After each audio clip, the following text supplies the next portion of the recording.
How can you tell when it's recording? There it goes. It's going now? Yeah, alright, see. Now it's down at the bottom. Yeah. Oh, yeah. Cut! This is no good. Start over. Take 12. Hey guys, welcome back to the shop. It's been over a year since my last shop tour, and there's been several changes, so I think that's what we're going to cover today. So, yeah, let's start walking around. Same 500, take 2. So before we get started on the actual tour, I want to introduce a few fellas who came to visit with me. We've got Bruce Ulrich and Drew Fisher are here, and these are the other guys on the We Built a Thing podcast with me. Now, Drew here is just not very fun to be around, so he gets in the way a lot. Oh, hi. So these guys are here. They're going to help me do this little tour quick, running the camera and maybe jumping in with some questions and stuff about maybe something I didn't think to mention. So they're here. You're going to see them. Let's get to it. Yeah, moving on. Let's do it. Punch it, Chewy. Punch it, Chewy? Yeah. Why would you ever punch Chewy? He's bigger than you. So starting over in this corner, we've got all of my finishes and stuff, and this is actually one of the first things I put together in this shop. It's based on one of Jay Bates's finish cabinet shelving unit things. I added this little bracket down at the bottom for all my F-style clamps, because this is the first clamp that I grab when I need to hold something together. And then back behind there, we've got some of the quick clamps, the easy squeeze ones. Sanding paraphernalia and glue up stuff. And then air compressor stashed back there too. So this corner just kind of holds a lot of things, and isn't that interesting? And then fairly big workbench with a bunch of storage on top and on bottom, and just nothing exciting about this thing. We've got a whole bunch of these are actually old card catalog drawers from an old library, and that's where I store a lot of my hardwares and stuff, screws and bolts and nuts. So over here we've got my grandpa's old drill press. This thing is a beast. It took 2 of us to lift it up onto this little platform that I built for it. I've got drawers down below with a whole bunch of just different hole saws and stuff, and then in the back I've got some French cleats that have my most used bits. Stashed back there too is all my woodpecker stuff, which I actually need to put it out somewhere more handy because I use it all the time and I'm always reaching behind the drill press for it. I want to know what wood projects you use this on. Do you ever make a mistake in your shop? I never make mistakes. Okay.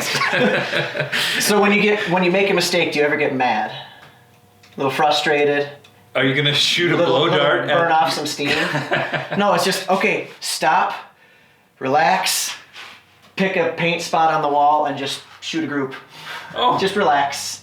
You can tell I do that a lot with all the dust that's hanging out. I'll put an apple on my head later. Do that. We've got non-pointed darts we could hit you with. So back to the drill press. I did build a pretty nice, simple fence and platform for it. I've got this aluminum extrusion that makes a good fence. It's easy to pop out of there. And that's a good point. A lot of the stuff we're going to cover in here is actually a previous video on my channel, so I'm going to have links to just about all of it.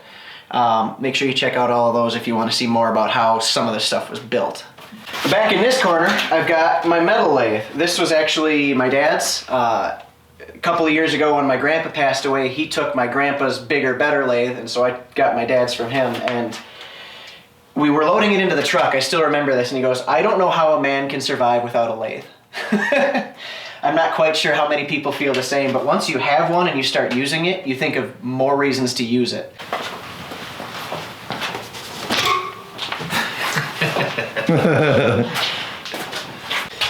So over here, and where we have more like the island portion of the shop, we've got my big table saw, which is a beast and I love it.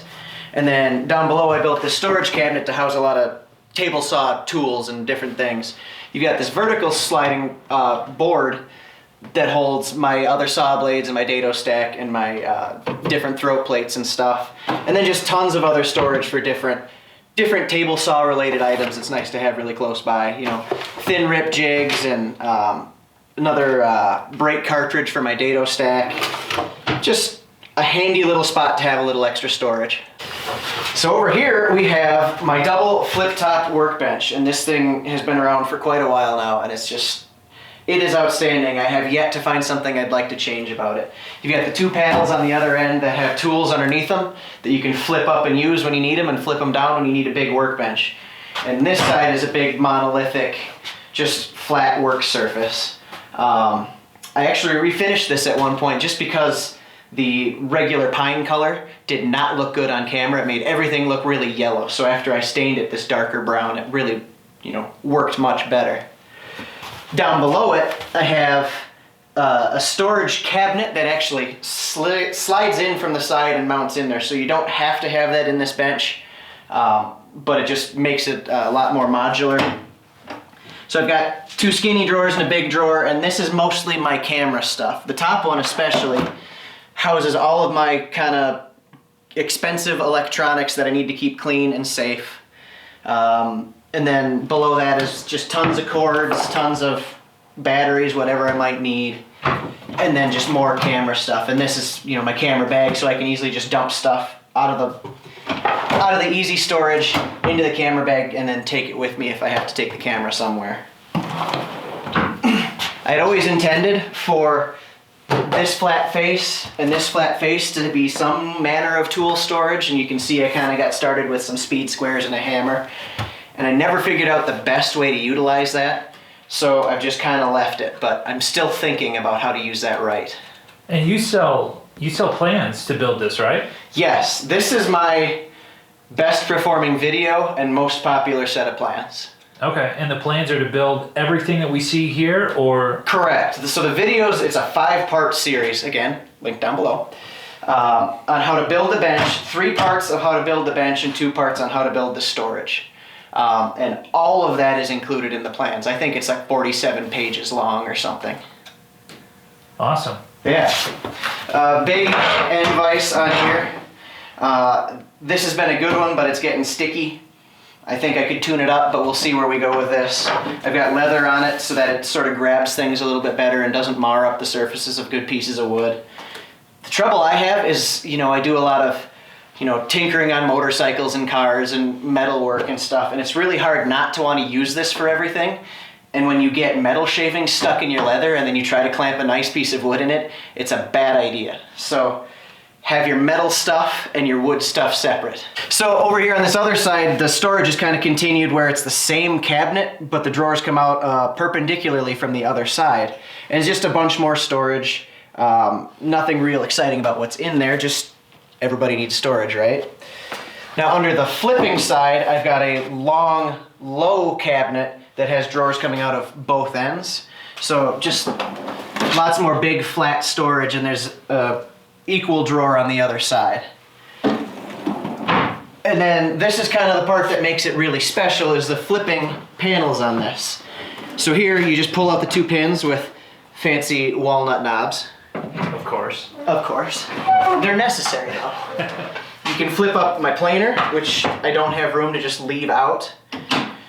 Plug it in, and I've got power strips actually mounted to the sides of this thing. So you just plug it in right here.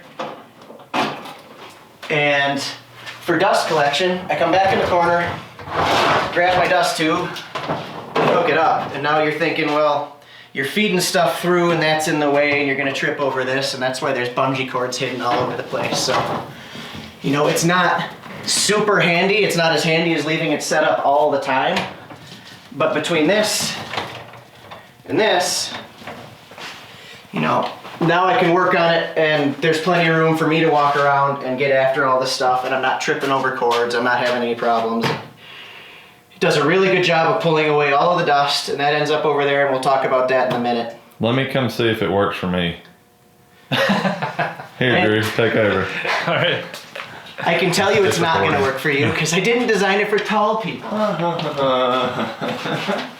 Hey, it works.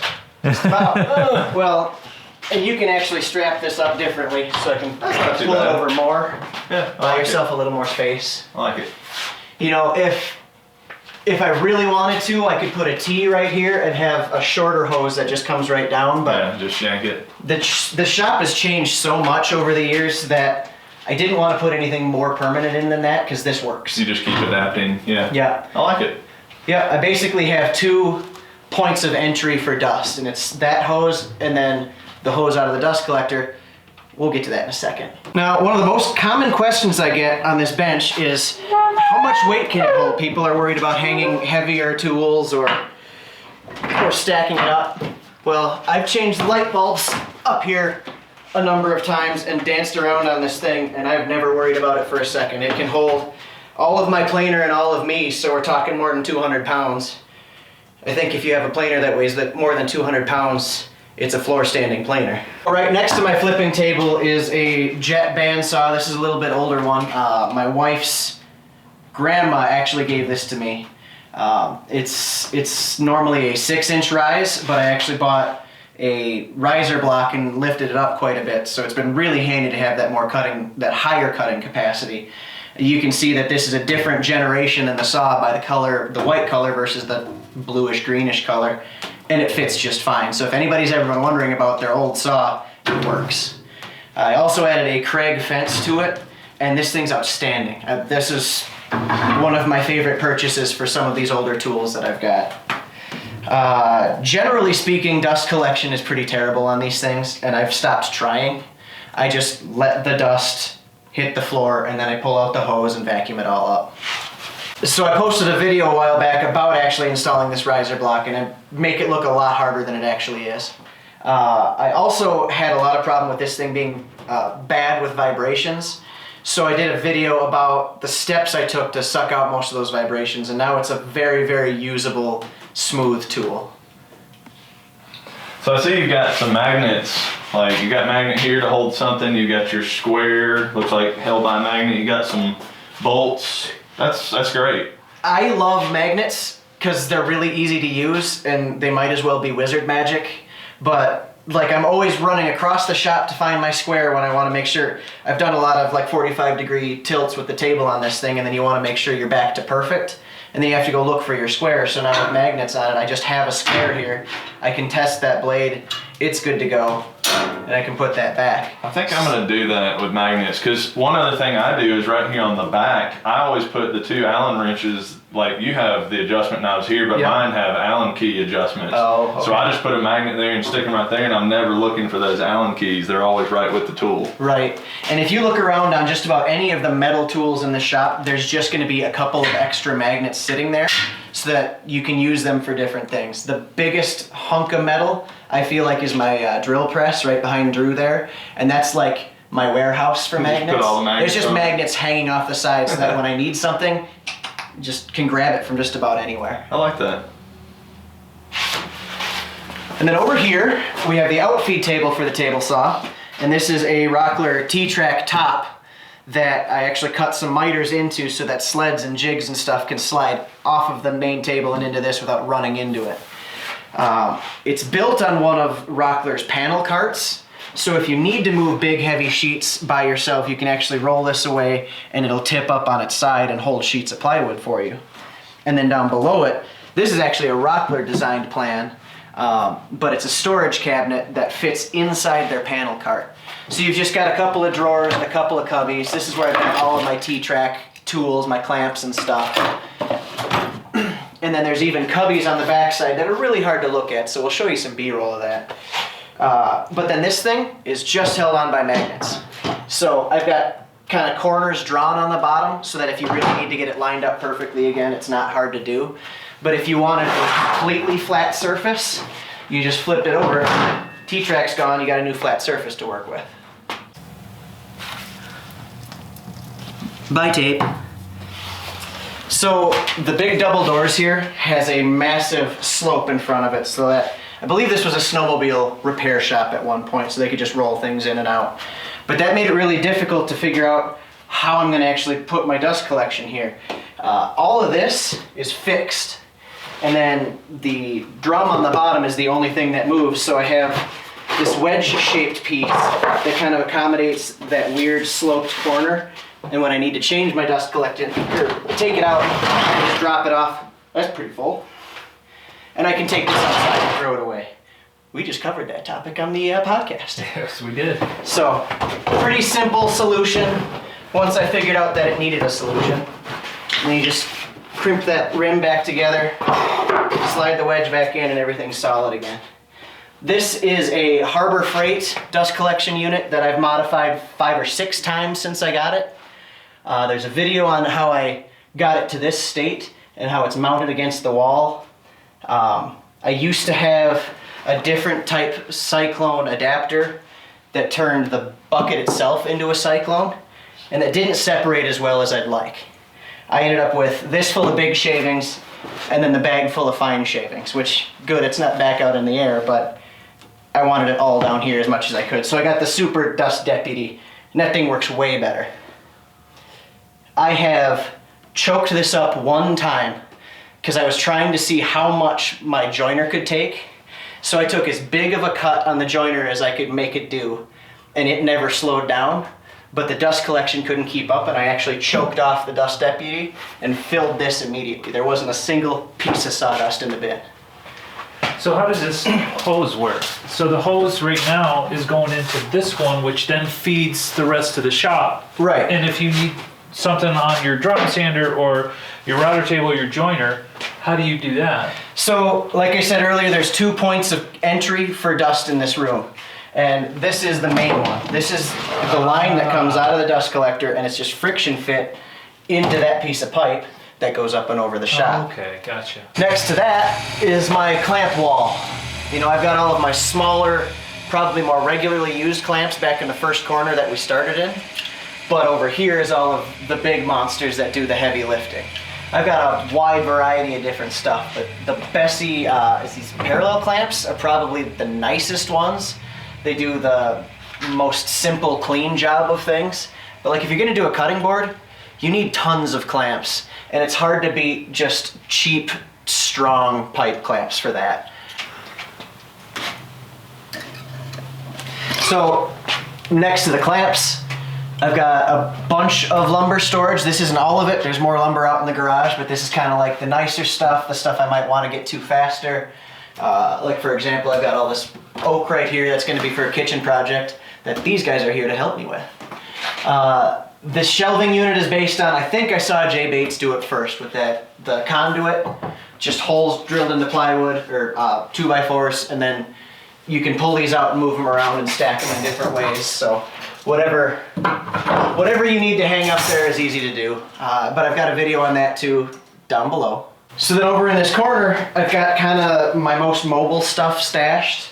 Like I end up using my drum sander all of the time, but there's not a good place for it to just sit out. So I've got it on wheels and I can pull it out and I hook up the dust collection to the top. And again, I use a bungee cord from this wall to pull that thing aside so that it's just out of the way of the workpiece when it comes out the outfeed side.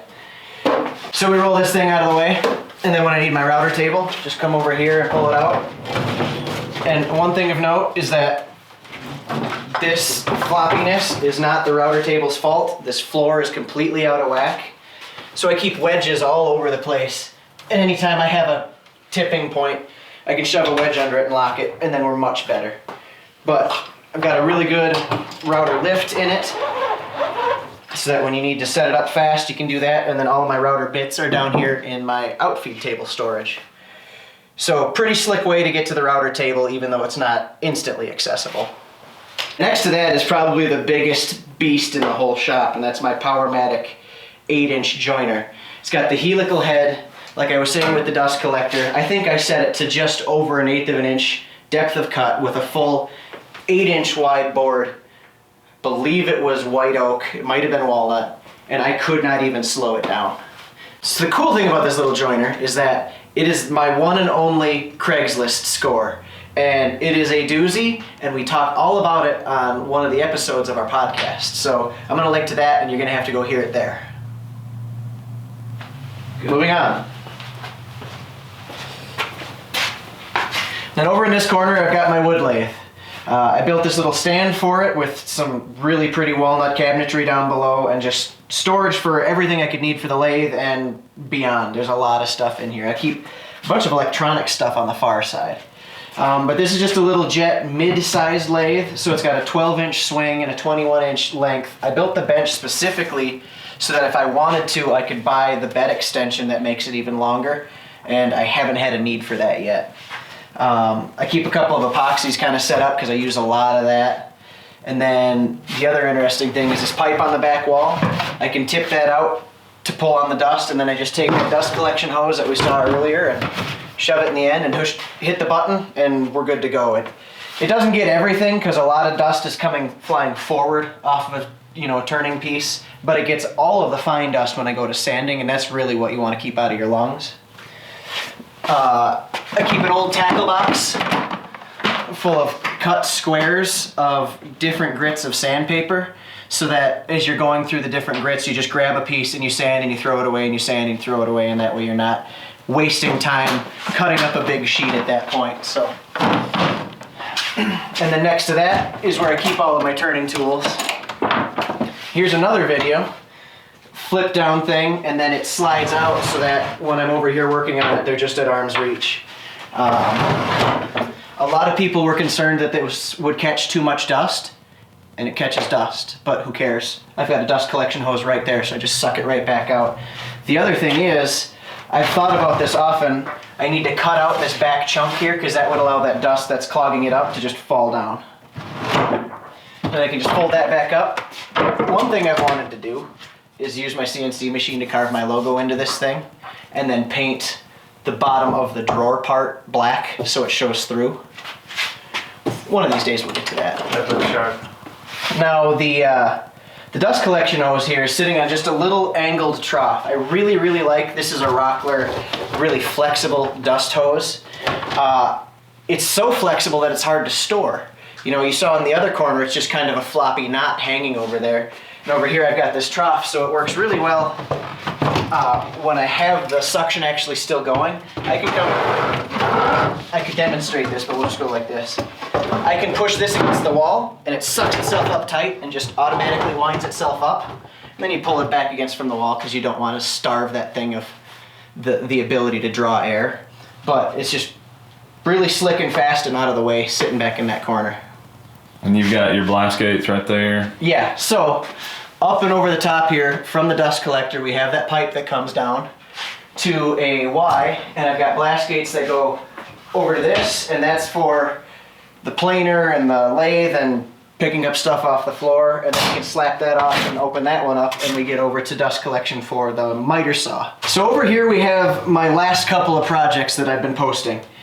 This is my very unnecessary walnut miter saw stand and my new miter saw dust collection fence and walnut throat plate, and this whole thing has been kind of a dream of mine for a while. I thought it up a long time ago, and it just kept getting fancier and fancier and fancier, and I'm really tickled with it. It looks really nice. It's already getting banged up, and it's shop furniture, so it was really nice to have it perfect, and now it's supposed to get beat up. On this side I've got just a tall cabinet with some shelf pin holes so that I can move this shelf up and down, and right now it's kind of holding all of my miscellaneous power tools, different saws and stuff. The middle is kind of the most fun to look at. Pull the middle out and I've got all of those different planes tucked into their nice little spots. I'm not much of a hand plane guy, but I'm learning, and it's more fun the better I get at it. I figured I wanted them all in one place and I wanted them to be safe, so what better spot than one drawer that holds them all. In this stand I've got T-tracks so that you can have stop blocks, and this is an end grain ash cut off from an old cutting board, and that works perfectly for my stop block. Now the fence of this was a different project video, and I've been really happy with it so far. It does collect a lot of dust. It doesn't collect as much as I had hoped, but it is an improvement over the original design. I've got T-tracks built into it for shorter cuts, and I've even got a tape across the top so that you can just dial it in easily.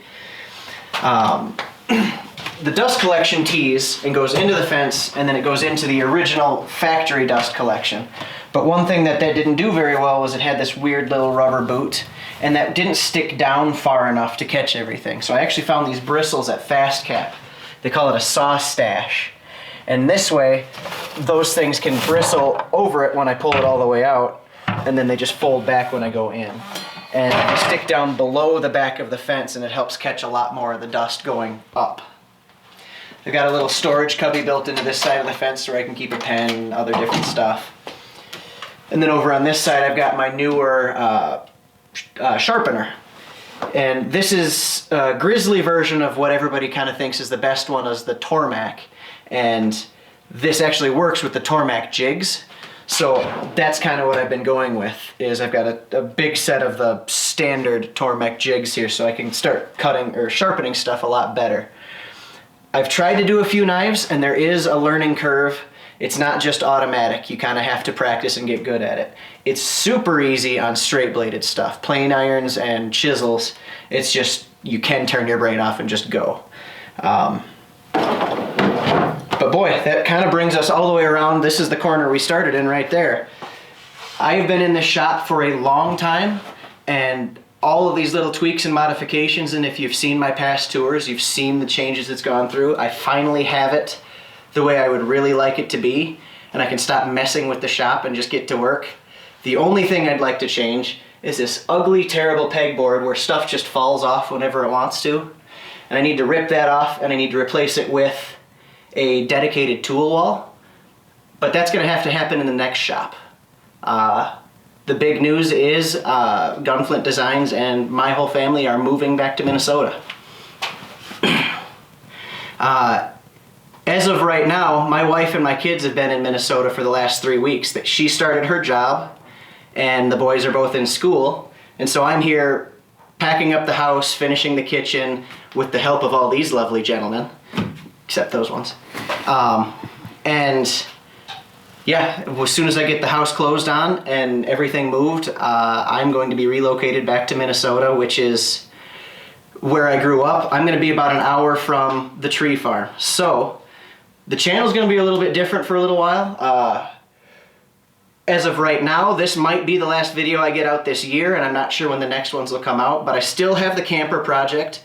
I'm going to live on a farm. That's my requirement for moving back there. So there's going to be a lot more house stuff and hopefully barn stuff and outdoor stuff, but even the tree farm, I'll get to do a lot more videos on that. So it's an interesting future, and we'll see where it goes. The other big news that I guess I haven't said is I'm done going to work for a living. I actually quit my job a couple of weeks ago to do my business full time, and then my wife got the job, so my business suddenly switched to selling a house.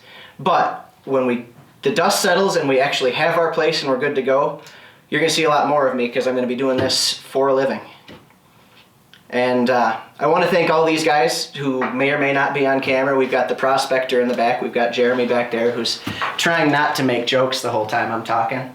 They came out here to help me finish the kitchen and get the house done and ready to go. So thanks for coming out, guys, and we're going to go and have some fun now.